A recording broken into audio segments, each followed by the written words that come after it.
Ça, c'est vrai aussi que c'est quelque chose qui n'existait pas chez les mystiques, par exemple. Les mystiques méprisaient le corps physique. Alors qu'en spiritualité contemporaine, dans l'ère du Verseau, et donc c'est pour ça aussi que dans les dessins, qu'en art-thérapie évolutive, on va progressivement, on va commencer à se libérer des émotions d'enfance. En général, comme je vous disais, il y avait le petit bonhomme bâton. Ça devient après, donc on lâche la croyance qu'on est impuissant, qu'on est tout petit face à l'immensité. Ça, c'était des croyances qu'on avait quand on était dans le passé. D'abord parce que beaucoup de gens ont été en effet complètement dominés par l'histoire. Hein. Dans l'histoire, j'ai lu dernièrement l'histoire de Marie-Antoinette, une biographie de Marie-Antoinette. Ah oui, tu as raison Isabelle, c'est vrai que c'est dur de se mettre en lumière et de se montrer dans les dessins parce que les dessins révèlent beaucoup de choses. Les dessins, c'est comme les rêves, ça révèle tout. Donc, j'étais en train de dire qu'il y avait donc toutes ces mémoires où on a été des paysans, on a été des gens, comme maintenant, il y a quand même les 3/4 du monde qui sont encore dans cet état-là de souffrance, où on est complètement impuissant, extérieurement. Intérieurement, on peut toujours retrouver sa spiritualité, se relier au divin, trouver sa lumière, amener de la beauté, mais ça va être plus difficile évidemment selon les environnements qu'on a, selon les lieux dans lesquels on est. Comme on dit souvent, les êtres comme Sœur Emmanuelle, comme il faut m'en citer là parce que Mère Teresa se sont mis dans des situations, elles se sont mises dans des situations extrêmes pour travailler sur elles et aussi pour donner leur rayonnement. Hein, des gens comme Mandela, il est né dans un endroit extrême. Ce sont ce qu'on appelle dans le langage ésotérique des disciples qui ont déjà choisi qui se sont préparés avant de s'incarner parce qu'ils avaient déjà un niveau de conscience très haut et un but très précis qui était de venir pour s'occuper d'une partie de l'humanité et pour amener une vision nouvelle. Ce sont les grands disciples, dont parle souvent Alain dans son livre sur les rayons, ou Alice Bellet en parle aussi. Donc des êtres qui se consacrent à l'humanité et qui ne s'occupent plus de leur personnalité. Bon, ça c'est un état spirituel, mais c'est pas tout à fait accessible facilement, parce qu'il faut se libérer, et que, la psychologie propose souvent même le bien-être ou le développement personnel propose de développer la personnalité, de la renforcer, et en transpersonnel, on propose tout le contraire, on propose de commencer à l'oublier ou à la laisser un peu de côté, alors que c'est une étape importante, le développement de la personnalité, parce que c'est l'époque de l'adolescence de l'humanité. L'humanité en est encore à l'adolescence. D'ailleurs, on a l'impression d'être chez des adolescents tout le temps dans la société. Mais il y a un moment donné où ça va passer et où les êtres humains vont grandir en conscience et il va y avoir de plus en plus d'êtres qui ne seront plus dans l'adolescence, mais qui seront dans la maturité de l'être. La maturité de l'être, c'est d'arrêter de penser qu'à soi et à commencer à développer une vision collective du monde et de l'humanité. Donc en art-thérapie évolutive, quand on accompagne les personnes, on ne va pas les accompagner simplement pour qu'ils aillent mieux, même si de toute façon ils vont commencer par déposer les éléments de leur vie, hein, et déposer des dessins qui indiquent tout ce qu'ils ont. Souvent, les personnes viennent aussi en ayant fait déjà beaucoup de développement personnel ou de psychologie freudienne ou d'analyse. Et donc, elles sont beaucoup tournées autour de leur propre histoire. Et le travail de l'art-thérapeute évolutif, c'est de l'aider à découvrir vraiment le don de l'âme, c'est-à-dire se révéler.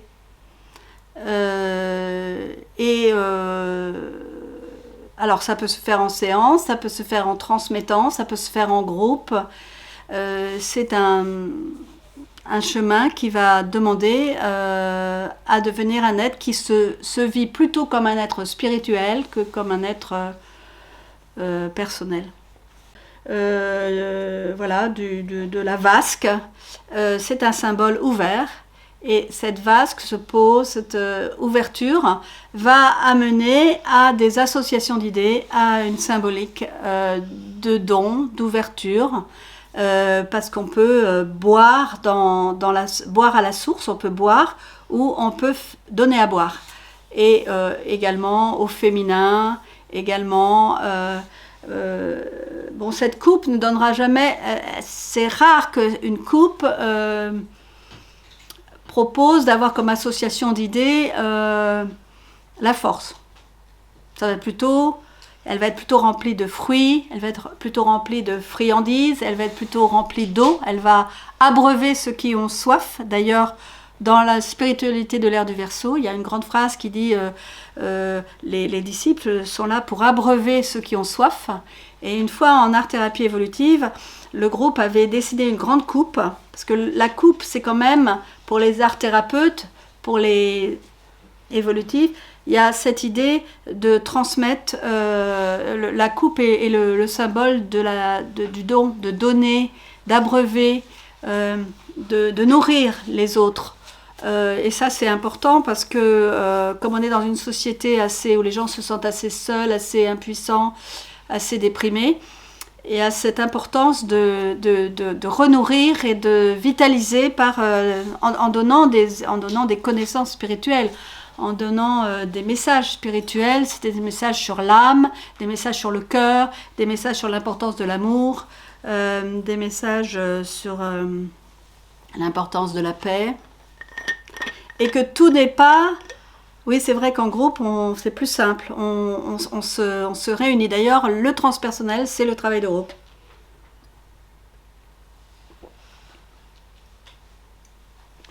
Et c'est quand même difficile de nourrir tout ça parce qu'on est quand même envahi. On est envahi par des discours dépressifs, hein, par cette fameuse dystopie. Donc, être thérapeute, ça va être aussi de redonner du vivant. L'art-thérapie, c'est aussi redonner du vivant. Et le vivant, c'est le spirituel. C'est la vie. C'est le vivant, c'est le spirituel, c'est tout ce qui vibre, c'est le vibrant. C'est pour ça qu'on parle de peinture vibratoire. Enfin, Alain est dans les peintures vibratoires en ce moment, donc, et dans les vibrations, de chercher la vibration de chaque objet. Et c'est vrai que c'est aussi spirituel de voir que chaque élément, que chaque couleur, que chaque objet, que chaque personne vibre d'une vibration particulière, qu'on peut appeler l'aura, qu'on peut appeler l'énergie, et le rayonnement de la personne.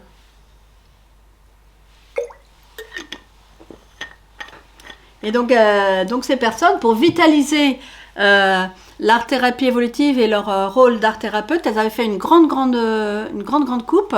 Elles avaient mis plein de couleurs partout, mais alors toutes ces couleurs, ça faisait un peu, en fait, ce qu'on appelle astral, c'est-à-dire ça faisait plein de couleurs qui pétillaient dans tous les sens, mais ça manquait de structure, ça manquait de présence. La présence est aussi une très grande qualité en spiritualité, auquel j'adhère complètement en art-thérapie évolutive, c'est la présence de l'âme, la présence du cœur. C'est-à-dire que les personnes, en se plaçant dans leur axe, elles accèdent à une présence qui rayonne et qui va aider les personnes à être plus élevées, à être plus vibrantes, à se sentir plus aimées. C'est-à-dire que le thérapeute ou la thérapeute, elle a c'est important qu'elle soit un modèle. D'ailleurs, dans la spiritualité, il y a toujours il y a cette idée que on évolue en s'appuyant sur des modèles, sur des gens qu'on admire. Pour ça que je vous parlais de Sœur Emmanuelle, parce que c'est un modèle que j'ai souvent pris, parce que je la trouve extraordinaire, parce qu'elle est très joyeuse et très simple, et qu'à la fois elle n'avait pas sa langue dans sa poche, et que donc je sais pas, je vous conseille de lire sa biographie, enfin son autobiographie qui est géniale, je me souviens plus du titre. une autobiographie où elle raconte sa vie et où elle le fait avec beaucoup d'énergie. Donc à une époque, j'utilisais beaucoup ce modèle. Le modèle d'Elena et Nicolas Roerich, ce sont mes grands modèles. Elena Roerich a été un grand modèle pour moi. Et puis ça peut être aussi des gens comme George Sand, enfin c'est la même, George Sand, Christia Silf, pas forcément des modèles toujours certains éléments. En fait, l'adolescent et l'être, quand il veut évoluer, il doit trouver des modèles. C'est pour ça que dans la tradition ancienne, il y avait ce qu'on appelait les maîtres ou les gourous, qui étaient des modèles, sauf que maintenant, on est à l'ère du Verseau, où on n'est pas à se mettre sous l'emprise d'un gourou ou sous l'influence d'un gourou, même s'il est merveilleux, mais il faut plutôt développer sa liberté, son individualité, et créer sa propre façon de travailler, sa propre façon de transmettre, mais ça ne nous empêche pas d'avoir des modèles. Si on est peintre, ça ne nous empêche pas d'admirer certains peintres, ou même carrément d'admirer une petite partie, mais de faire carrément autre chose après. Mais vous voyez, on passe de modèle en modèle, et après on peut aussi, en art-thérapie évolutive, on parle de dessiner la femme créatrice. Quand on dessine dans des groupes la femme créatrice, c'est jamais la même femme. Comme quand on dessine la coupe, c'est jamais la même coupe. Parce que on va créer notre propre modèle. C'est-à-dire qu'on va imaginer comme dit, j'ai ma fille qui dit ça toujours, elle dit toujours, moi je veux être la meilleure version de moi-même. Je trouve ça marrant parce que je trouve ça sympa comme façon de faire, c'est une façon moderne de faire. Elle dit, je veux être la meilleure façon de moi-même, maman, et c'est pour ça que je viens, parce qu'elle fait des séances avec moi, donc elle vient faire une séance d'art-thérapie évolutive de temps en temps pour décrocher un truc, clac.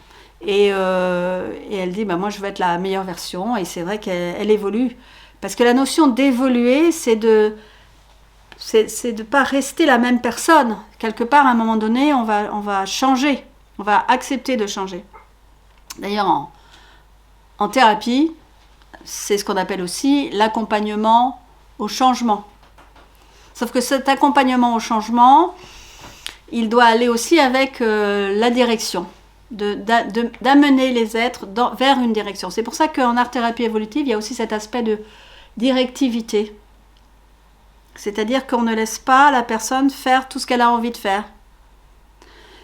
Si elle a envie de faire de l'art brut, par exemple, je vais lui dire, oui, d'accord, l'art brut, c'était une époque où on faisait n'importe quoi, mais tout était cabossé, tout était déformé.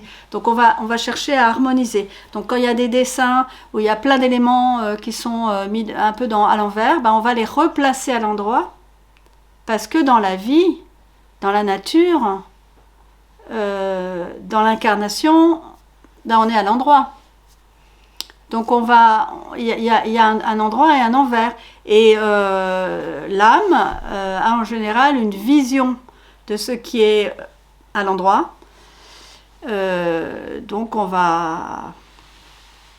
oui, ça évite de stagner et de ruminer, oui, tout à fait. C'est-à-dire que ruminer, ça veut dire qu'il faut mieux faire des dessins quand on rumine. Si on commence à trop ruminer, on fait un dessin de ruminage, et après on le déchire, on le brûle, on l'interprète ou on ne l'interprète pas. On n'est pas obligé toujours de tout interpréter.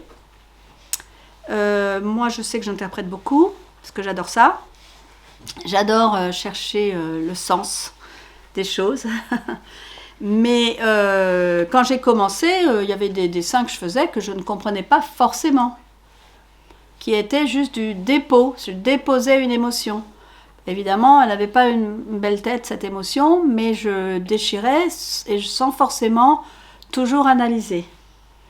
Même si, en analysant, on va trouver la parole de l'âme, on va trouver la qualité qui est derrière le défaut, la qualité qui est derrière le manque. Si je dessine une colère, et que dans la colère que je dessine, il y a une petite lumière, eh bien je peux découper la petite lumière, la garder, la recoller dans un autre dessin, la faire grandir, et puis voir qu'après, j'étais en colère parce que j'étais pas assez vue, qu'on me reconnaît pas assez. Donc après, aller chercher mon problème de reconnaissance de mon enfance et dire, oui, voilà, il faut que je coupe le fil, il faut arrêter ça, je vais me reconnaître moi-même pleinement. Et je vais écrire un texte sur je me reconnais et je m'aime, etc. Bon, ça fait partie du travail de construction de l'identité, de l'individuation, pour construire une forte personnalité, mais qui ne soit pas... voilà, il y a une différence entre la forte personnalité du développement personnel et la forte personnalité qui va laisser l'âme après complètement l'inspirer. Et ça va être une personnalité, mais par exemple, moi je sais que je peux très bien prendre très vite beaucoup de place, et je sais qu'il faut que je fasse attention à laisser l'espace. Donc ça, c'est une personnalité qui va s'adoucir, qui va plus avoir besoin forcément de reconnaissance, qui va... et à chaque fois qu'il y aura un besoin de reconnaissance qui montera, il faudra refaire un dessin et le rebrûler. Et dire, voilà, je redécroche encore un peu ce morceau parce que je sais que c'est mon mécanisme de l'ego, que c'est ma stratégie de l'ego, que j'ai besoin de reconnaissance. Mais je vais la lâcher jusqu'à peut-être à un certain moment m'effacer ou prendre plus de distance ou lâcher prise. Lâcher prise est un terme aussi qu'on utilise beaucoup en art-thérapie évolutive. Okay, quand l'ego lâche la prise, c'est-à-dire l'ego, il est fixé sur un truc et il doit lâcher pour laisser un espace, laisser une ouverture.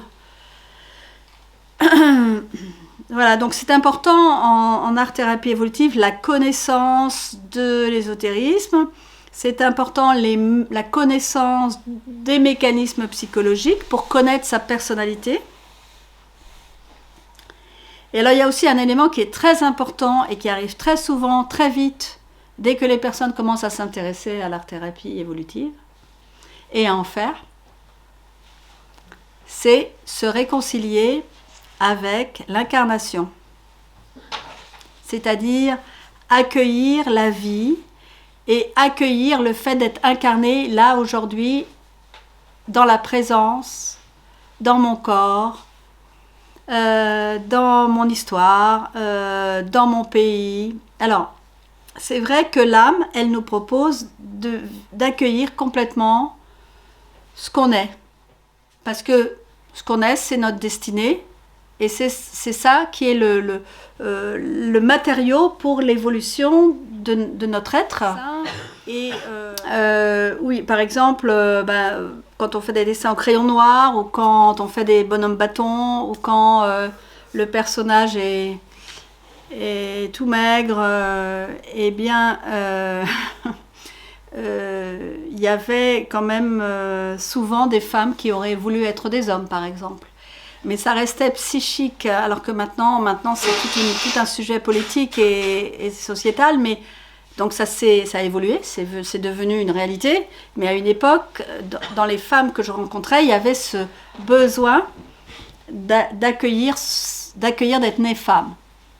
D'accueillir d'être née femme. Alors quand on regarde dans l'histoire collective, eh bien c'est vrai que dans beaucoup de pays, quand on est femme, quand on est en petite fille, on n'est pas bien accueilli. Parce qu'il y avait dans le patriarcat, alors c'est là qu'il y a tous les thèmes d'art-thérapie évolutive que j'ai développés dans le livre sur se libérer du patriarcat avec Catherine Vallée, que j'écris avec Catherine Vallée la fin là, de celui sur se libérer du matriarcat. Ce sont des thèmes qui sont revenus, mais c'est pas moi qui les ai cherchés, ils sont revenus dans les dessins. Depuis 25 ans, ils reviennent. Au début, ils étaient très forts et les personnes les faisaient systématiquement parce que c'était mes problématiques aussi. Et pourquoi est-ce que toutes ces femmes voulaient être des garçons ou des hommes? C'est tout simplement parce que dans le passé, assez récent, la fille était dévalorisée par rapport au garçon. Ben, elle l'est encore, mais beaucoup moins qu'avant, quoi. Je veux dire, il y a eu une évolution aussi. Et il fallait pas confondre, voilà, c'est le corps physique. Il ne faut pas confondre le corps physique avec l'histoire de l'humanité. Et le fait, donc il y avait souvent des personnages, on ne savait pas si c'était un garçon ou une fille, ou alors le sexe n'était pas vraiment clair. Et donc on a beaucoup travaillé là-dessus en art-thérapie évolutive, mais quand je pratique l'art-thérapie évolutive, il y a des périodes. Il y a des périodes de plusieurs années où on travaille le même thème. Puis après, ça s'arrête. Puis après, il y a des groupes qui viennent retravailler un autre thème.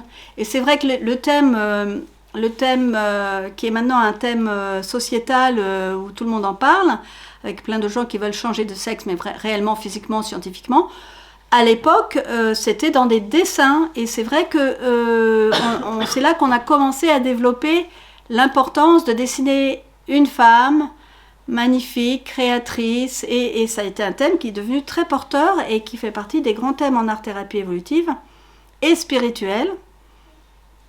Parce que d'accepter d'être une femme lumineuse, créatrice, libre de dire ses valeurs, hein, de manifester, eh bien c'est un très grand thème.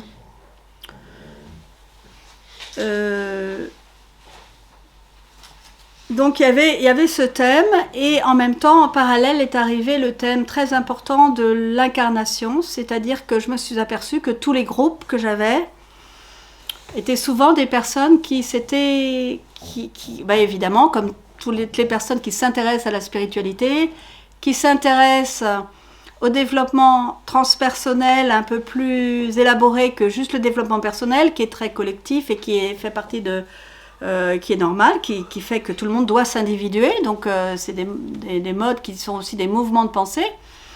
Mais il y a les personnes qui cherchent, au-delà du développement personnel, à aller plus loin vers le spirituel. C'était les personnes qui venaient vers nous, parce qu'il y avait de la spiritualité dans notre formation, qu'il y a toujours de la spiritualité dans notre formation. Et ce sont donc souvent des personnes qui sont des anciens mystiques, des anciennes mystiques. Je dis des anciennes parce qu'il y a peu d'hommes, il y a des hommes, mais pas beaucoup, et des mystiques. Mais donc une ancienne mystique, qu'est-ce que ça veut dire le mystique? C'était les êtres qui, avant, aux autres époques, étaient souvent des gens religieux et des personnes qui pensaient que l'au-delà, que le spirituel était dans le ciel, était dans les mondes invisibles, et que le monde de la terre, l'incarnation était vraiment une plaie, était vraiment difficile. Cette croyance profonde et collective, je l'ai rencontrée sur 15 ans, si ce n'est plus. Cette croyance qu'on a en nous que on est sur Terre pour vivre des choses difficiles.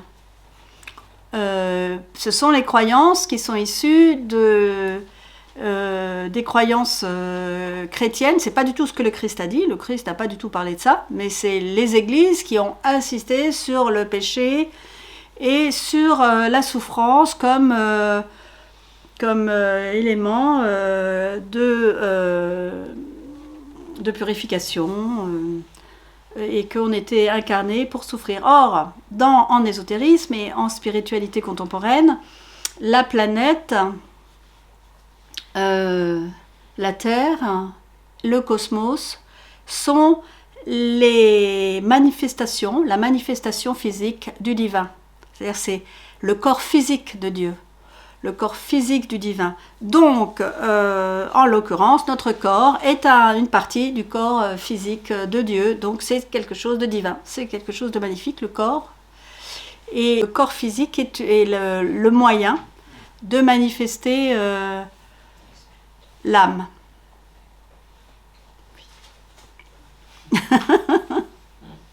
Et donc, qu'est-ce que je voulais dire, accueillir pleinement son incarnation, dire oui à la vie, dire qu'on aime la vie, et vivre pleinement, c'est pour ça que c'est la présence dans l'instant présent. Mais ça va être important, à la fois en art-thérapie évolutive, à la fois en psychologie, parce que beaucoup de personnes, par exemple, sont attachées, ont des liens à l'ancien mystique, donc ont des croyances que la vie est dure, qu'il faut être pauvre, qu'il faut être malheureux, qu'on est coupable. Bon, beaucoup de choses aussi à évacuer sur la culpabilité. Moi, je pense qu'il y a même des maladies qu'on se crée soi-même parce qu'on est des anciens mystiques. Les anciens mystiques se flagellaient, ils se mettaient des silices, ils se faisaient souffrir, ils s'interdisaient le sexe, ils s'interdisaient le plaisir, ils s'interdisaient la nourriture, ils se jeûnaient. Voilà, il reste encore des petits restes, beaucoup de restes. Mais ce que je veux dire, c'est que tout ça, ça a rendu les êtres humains souffrants, frustrés, malheureux, alors que au niveau spirituel, avec une vision plus haute, la vie, c'est un magnifique, la nature est magnifique, un magnifique cadeau. de la beauté et de l'harmonie du monde. D'ailleurs, on appelle ça en ésotérisme l'harmona mundi, l'harmonie du monde. Et les êtres qui ont des états modifiés de conscience, très souvent, voient la beauté du monde. C'est-à-dire, ils ont un moment où, top, ils voient l'harmonie du monde. Et ils voient que cette souffrance, c'est aussi une illusion créée par toutes les mémoires, toutes les histoires. Et donc, c'est pour ça qu'un des grands thèmes de l'art-thérapie évolutive, c'est l'incarnation, que ce soit avec les enfants, avec les personnes, avec toutes les personnes que l'on rencontre. C'est pour ça qu'on insiste sur le dessin figuratif, quand c'est du dessin. C'est vrai qu'après, ça va être pour être renvoyé une image dans la psyché. Ça peut être accompagné de massage, ça peut être accompagné de travail sur le corps. Mais le travail sur le corps ne suffit pas. Il faut renvoyer une image puissante dans le corps astral de l'amour de la vie. Et après, il faut écrire, il faut renvoyer dans le corps mental, c'est-à-dire dans le système de croyance, par des écrits magnifiques et en utilisant les médiums du mental qui sont l'écriture et la parole pour ancrer dans tous ces corps l'amour de la vie. Oui. La reconnaissance, la foi en la vie, la confiance en la vie. Donc c'est vrai que ce sont des thèmes qui reviennent souvent en art-thérapie évolutive, qu'il n'y a pas forcément, je ne sais pas s'ils sont présents dans d'autres écoles d'art-thérapie ou dans d'autres art-thérapies, mais pour nous, ils sont essentiels parce qu'ils sont spirituels, parce que aimer la vie, c'est aimer le fait d'être là et d'avoir été créé, ou d'être des personnes à la fois qui ont été créées et qui sont créatrices de leur vie. Donc l'amour de la vie, ça amène tout le reste, c'est important.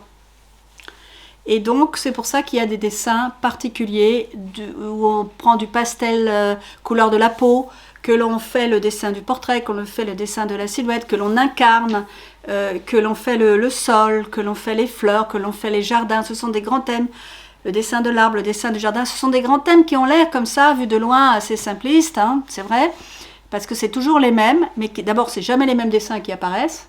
Comme le dessin de la coupe, c'est jamais la même coupe. Pour finir l'histoire de la coupe, parce que j'ai tendance à faire des digressions, elle était très belle à la fin avec des oiseaux qui buvaient dans la coupe qui représentait les êtres qui venaient s'abreuver à la coupe du thérapeute, le thérapeute étant celui ou celle qui transmet. Et c'est pour ça que pour moi être thérapeute, c'est pas simplement écouter l'histoire de la personne, c'est aussi lui répondre, c'est pas simplement regarder, c'est aussi lui proposer de manifester, de s'exprimer par la création, et même quelquefois de créer avec elle. Enfin, il n'y a pas de loi, il n'y a pas de règle contre ça. Il y a suivre son intuition. On n'a pas parlé de l'intuition, qui est la parole de l'âme. Évidemment que ce travail, le fait que ça soit axé vers le lumineux, axé vers le supraconscient, que ça soit... Il y a donc une phrase en ésotérisme qui dit « l'énergie suit la pensée ». Ça veut dire que ce vers quoi je pense, je lui donne de l'énergie. Je nourris par mes pensées, je donne de l'énergie à ce à quoi je pense. Donc, l'importance de nourrir des pensées d'amour, des pensées de bien-être, des pensées de foi en soi, de foi en l'autre, de confiance en soi, de confiance en l'autre, de confiance en la vie. On a des thèmes comme ça en art-thérapie évolutive qui reviennent tout le temps. Et qui reviennent parce qu'ils ont été rencontrés lors des premières expériences d'art-thérapie évolutive, qui ont été toujours les mêmes dessins. Et donc tout ça c'est imbriqué, donc tout ça c'est spirituel, et l'amour et l'accueil de l'incarnation, c'est pour désactiver toutes ces anciennes incompréhensions spirituelles qui ont amené à un mépris ou une haine du règne humain, de l'humain. D'ailleurs, l'humain, il y a beaucoup de discours qui disent que l'être humain est mauvais, qu'il fait du mal à la nature. Bon, c'est vrai, quelque part. C'est pas l'être humain, c'est le matérialisme, c'est tout un système qui a été créé par, en effet, certains humains. Mais c'est important de redonner de l'amour, de redonner du respect, de redonner de la beauté à l'humanité et de l'inclure dans les autres règnes. Voilà, ça fait aussi partie du spirituel. Parce que nous, dans notre vision, il y a aussi des êtres qui sont au-delà de l'humain, qui sont des êtres qui ont évolué encore plus, genre le Bouddha, le Christ, qui sont des êtres qui sont sortis de la roue de réincarnation et qui continuent à évoluer, et qu'il y a comme ça une évolution infinie. Et donc ça, c'est important aussi de voir que ça donne du courage, parce qu'on est déjà accompagné par ses frères en humanité, ses frères et sœurs en humanité. Il y a une fraternité. Alors après, tout le monde n'est pas obligé de croire en ça pour faire de l'art-thérapie évolutive, puisque l'art-thérapie évolutive, c'est la notion de faire évoluer les dessins, de faire évoluer, d'évoluer et de devenir une personne qui va vers une certaine sagesse, un certain amour, en tout cas qui est au service. Mais après, si ça intéresse, quand on est intéressé, on peut aller encore beaucoup plus loin et étudier et choisir un système de croyance qui nous nourrit, nous vitalise, nous redonne de l'énergie quand on en perd, parce qu'il y a des moments de descente forcément. Hein. Asad Joly parlait des moments de montée, des moments de descente. L'intuition, c'est pareil, l'intuition. Alors c'est pareil aussi en art-thérapie évolutive. Pourquoi il y a 3 ans? Parce qu'il y a beaucoup de connaissances, aussi beaucoup de pratiques, hein, et qu'il y a aussi l'intuition, c'est à savoir d'où vient les processus. Par exemple, beaucoup de gens confondent l'intuition avec le désir. Donc c'est pour ça que moi j'aime bien dire que l'intuition c'est la voix de l'âme, et que la voix de l'âme elle est plutôt exigeante par rapport à l'ego. Donc elle est compliquée, l'intuition. Alors il y a plusieurs niveaux d'intuition aussi. L'intuition, ça peut être aussi la capacité de synthèse. Par exemple, moi quand je regarde un dessin, j'associe plein de trucs. Je vois les couleurs, je vois les formes, je vois le figuratif, je vois ce qui manque, ce qui pourrait avoir. Et tout ça, ça fait une synthèse comme un puzzle, et ça m'inspire. Donc j'ai une intuition. Mais je ne dirais pas que c'est l'âme qui m'envoie cette intuition. C'est plutôt que je suis douée, que j'ai développé ça pendant 25 ans et que donc je suis entraînée à faire la synthèse et à la trouver facilement. Et qu'en plus je suis... c'est pas la partie spontanée. Non, la partie spontanée, c'est plutôt la partie du désir. La spontanéité, c'est une qualité, hein, mais la spontanéité, elle n'est pas dirigée, elle n'a pas été, elle n'a pas été nettoyée. Donc la spontanéité, elle peut être très chouette, mais on peut être aussi spontané en disant n'importe quoi, ou en... Disons que l'intuition, c'est tout d'un coup une connaissance extrêmement pointue qui descend. Vous avez l'exemple d'Einstein, et avec E égale MC au carré. Voilà, ça c'est une intuition. C'est-à-dire, Asad Joly parle des intuitions, c'est comme s'il y avait le supraconscient qui a une connaissance, et tout d'un coup, schlac, ça descend. En plus, moi je pense que l'intuition, elle peut descendre très lentement. Par exemple, quand j'ai créé ce travail, l'art-thérapie évolutive, je n'ai pas compris tout de suite l'importance et l'efficacité de ce travail. J'ai commencé par faire des dessins, par les brûler. Alors, est-ce que c'était de l'intuition? Oui, c'était de l'intuition quelque part, mais ce n'était pas une intuition transfigurante, complètement incroyable. C'était une transmission de l'âme, mais tranquille. Voyez? Donc, je pense que l'intuition, c'est vraiment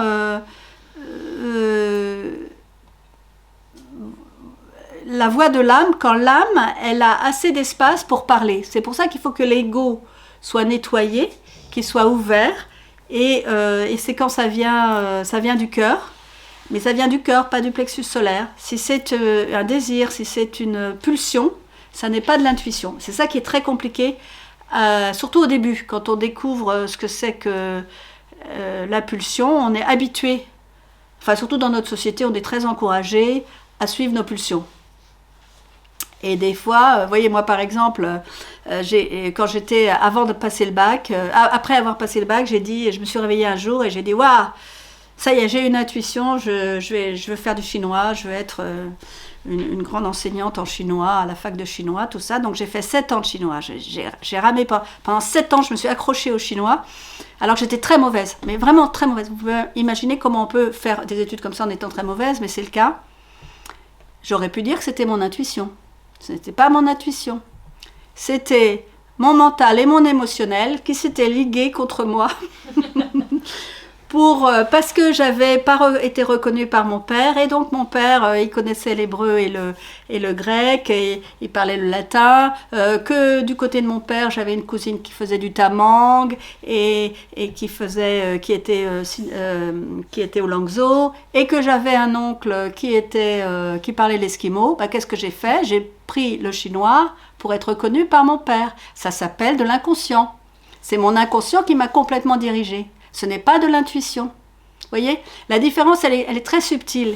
Donc, pour savoir si c'est de l'intuition, là, dans ce sens-là, justement, l'intuition, justement, cette voix qui m'est arrivée, parce que c'est quand même un truc, je voulais faire des études de lettres et être prof de français. Je me suis réveillée un matin en me disant je vais faire du chinois, et je me suis mise à faire du chinois sans savoir du tout pourquoi. Et j'ai tenu le choc longtemps parce que j'avais envie de réussir, donc j'y allais à fond. Mais c'était pas du tout de l'intuition. C'était du désir mélangé avec des émotions, mélangé avec des traumas et tout ça. Donc pour avoir l'intuition, il faut déjà nettoyer le canal. Hein, si vous n'avez pas fait de travail sur vous. Et de la compétition en plus, le désir de réussir et puis d'être reconnu par ma famille du côté de mon père, qui m'avait jamais reconnu. Donc c'était un truc ça n'avait rien à voir avec l'intuition. Mais si j'en avais parlé à quelqu'un, la personne m'aurait dit oui, tu as une super intuition d'avoir fait du chinois. C'était juste un désir en plus d'aller en Chine, enfin tout ça. L'intuition, c'est quelque chose qui va éclairer complètement le mental, complètement l'émotionnel. Par contre, je pense que l'art-thérapie évolutive, c'était une intuition. Alors, ça n'est pas une intuition qui est allée comme ça, paf, je vais créer l'art-thérapie évolutive, etc. Ça a été très subtil, et à un moment donné, j'ai eu l'intuition qu'il fallait que je continue sur cette voie, et que c'était ma voie. Alors, c'est un peu, l'intuition, c'est aussi c'est comme si on était dans tout d'un coup, on a on sait, on a une certitude profonde. Une évidence. Mais une évidence de quelque chose de grand. Et qui correspond à notre don. Donc en fait, il faut quand même si on pense que c'est une intuition, ça peut être aussi un désir. Donc c'est pour ça que en spiritualité, dans le Raja Yoga, il y a tout ce nettoyage entre la pulsion, nettoyer les pulsions, nettoyer les désirs, nettoyer les attachements et les fidélités familiales, pour arriver au centre, au cœur de l'existence de qui je suis, pourquoi je suis là, qu'est-ce que j'ai à faire là. J'ai à donner, j'ai à transmettre, alors voilà. Après, tout le monde ne crée pas non plus tout le temps des choses, mais par contre, on est des groupes. Par exemple, en art-thérapie évolutive, on est des groupes, on est un groupe qui avons envie de bouger les choses au niveau de la psychologie, au niveau transmettre pour que les personnes sachent mettre plus d'art dans leur vie, que les enfants se libèrent plus rapidement. Et alors évidemment, quelqu'un comme Montessori, par exemple, on a vu un film sur Montessori il n'y a pas longtemps. Montessori, elle a commencé avec des enfants handicapés. Puis un jour, elle a compris qu'elle pouvait faire ça aussi avec des enfants qui n'étaient pas handicapés pour les aider aux apprentissages. Donc c'est un disciple. Même si elle a eu, paraît-il, dans sa biographie, tous les disciples font tous des bêtises, ont tous des erreurs, ils sont tous des caractères très forts. Parce que justement, pour créer quelque chose, il faut avoir un caractère fort, il faut s'en foutre de ce que les autres disent, il faut déranger, enfin pas forcément, mais il faut avoir une forte volonté, une forte personnalité.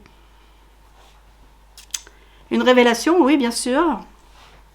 Ça peut être une révélation, sauf que je vous dis, moi, quand je me suis réveillée le matin en disant je vais faire du chinois, c'était aussi une révélation. Hein. Donc, l'intuition, c'est c'est très intime, ça, c'est très profond. Moi, je pense qu'on voit les intuitions qu'on a eues aussi après le parcours.